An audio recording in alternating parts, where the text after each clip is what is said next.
মোরা পীরের কাছে টাকা চায়, পয়সা চায়, চাকরি বাকরি পর্যন্ত চায়। বাইজিদ বুস্তামি রাহেমাহুল্লাহ চট্টগ্রামের মাটিতে শুয়ে আছেন, তার ব্যাপারে আমি জানি না, শুনেছি তিনি ভালো মানুষ, তার আমলের ব্যাপারে আমার জানা নেই, যেহেতু তিনি আমাদের যুগের লোক না, তার ব্যাপারে ভালো ধারণা করলাম। কিন্তু সেখানে মানুষ যাইয়া কচ্ছপের খাবার দেয়। বাইজিদ বুস্তামি রহমতুল্লাহ আলাইহির কবরের পাশে সামনে পুকুর, পুকুরের মাঝে বড় বড় কচ্ছপ আছে, আমি নিজের চোখে দেখেছি। ওখানে নেমে পাউরুটি খাওয়াচ্ছে কচ্ছপেরে। কচ্ছপ যখন পাউরুটি খাইতে, বিস্কিট খাইতে একটু উপরে ওঠে, তখন গায়ের মাঝে হাত মুছে মুছে দেখি মহিলারা কয়, বাবা ও বাবা ও বাবা, কচ্ছপেরে বাপ ডাকতেছে। এবং কি খুশি যে বাবা হে বিস্কিট খাইতে উপরে আইছে। আমি কই আস্তাগফিরুল্লাহ, কত মানুষ না খাইয়া মরে, হেরারে পয়সা দেয় না, বিস্কিট দেয় না, কচ্ছপেরে খাওয়াইতেছে। এবং মনে মনে ভাবে, এই যে আমার দোয়া কবুল, বাবা হইনা লাইছে। লা হাওলা। উনার কবরের পাশে গিয়ে দেখি দু তিনটা গাছ, গাছের মাঝে গোড়া থেকে আগা পর্যন্ত সুতা বাঁধা, কত কালারের সুতা বাইন্দা গাছটারে চিকন বানাই লাইছে। ওখানে নাকি নিয়ত কইরা সুতা বানলে পোলামাইয়া হয়। এ বাইজিদ বুস্তামি রাহেমাহুল্লাহ ভালো মানুষ, উনার পাশের কচ্ছপ অথবা বাইজিদ বুস্তামি নিজে অথবা গাছের সুতা কেউ সন্তান দিতে পারবে না, সন্তান দেয়ার মালিক শুধু। এজন্য ইব্রাহিম নবী চাইছে কার কাছে? আমরা শুধু তার কাছেই চাইব। তিনি ছেলে দেন, তিনি মেয়ে দেন। ছেলে কে দেয় বলেন জোরে, কে দেয়? মেয়ে কে দেয়? মেয়ে কে দেয়? না বউয়ে দেয়? তো বউ যদি মেয়ে না দেয়, বেশি মাইয়া হইলে বউ ফিডান কেন? মেয়ে বেশি হলে বউ তালাক দেয়, বউরে দমক দেয়, বউরে থাপ্পড় কিলো মারে। আর একটা মাইয়া হইলে বাপের বাড়ি পাঠাইয়া দেবো এমন ধমক দেয়। এরকম জালেম স্বামী আছে না নাই? মেয়ে যে হইছে এটা কি বেড়ির দোষ নাকি?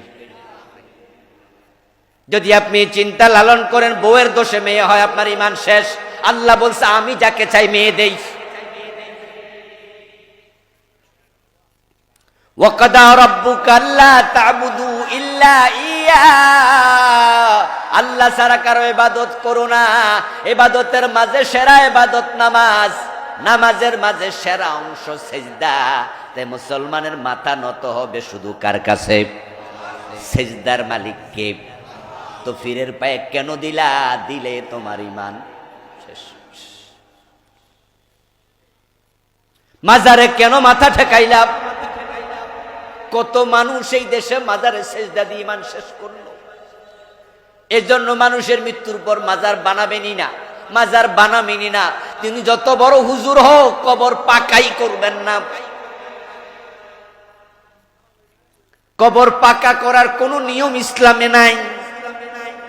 যেখানে একটা মাজার আছে ওই এলাকা শিরকের বাজার মিলে যায়। সে যত বড় পীর হোক, আস্তে আস্তে মাজার হইয়া শিরিক শুরু। হযরত শাহজালাল রহমতুল্লাহি আলাইহি এই দেশ ইসলাম প্রচারের জন্য ইয়ামান থেকে আসছে। গুরু গোবিন্দের সাথে যুদ্ধ করার জন্য যে তলোয়ার ব্যবহার করেছে, সে তলোয়ারটা এখনো আছে। আর সে শাহজালালের মাজারে মোমবাতির বাজার মিলে গেছে। সেখানে আগরবাতির বাজার, মোমবাতির বাজার। শাহপরান রাহেমাহুল্লাহ ওনার নাকি ভাগিনা, তিনিও 360 অলির একজন, তিনিও ভালো মানুষ ছিলেন। আমার এই দুই চোখ সাক্ষী। আমি শাহপরানের মাজারে নিজে দেখেছি সেজদা দিচ্ছে।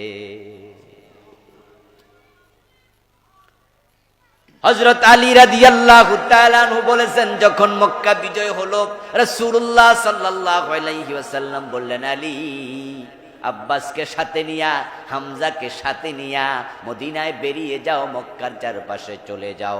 যেখানে উঁচু কবর পাবে সব উঁচু কবর ভেঙে সমান করে দাও। আর আমাদের দেশে এমন অবস্থা, ল্যাংটা বেড়া মূল্য মাজার হইয়া যায়। আর বিশেষ করে চট্টগ্রাম আর ব্রাহ্মণবাড়িয়া, এটা তো সেরা জায়গা। আলহামদুলিল্লাহ আমাদের এই গাজীপুর, কাপাসিয়া এগুলোতে শিরিক কম তুলনামূলক। আলহামদুলিল্লাহ পড়েন, এটা আল্লাহর বড় দয়া আপনাদের উপরে যে এগুলো এখানে কম।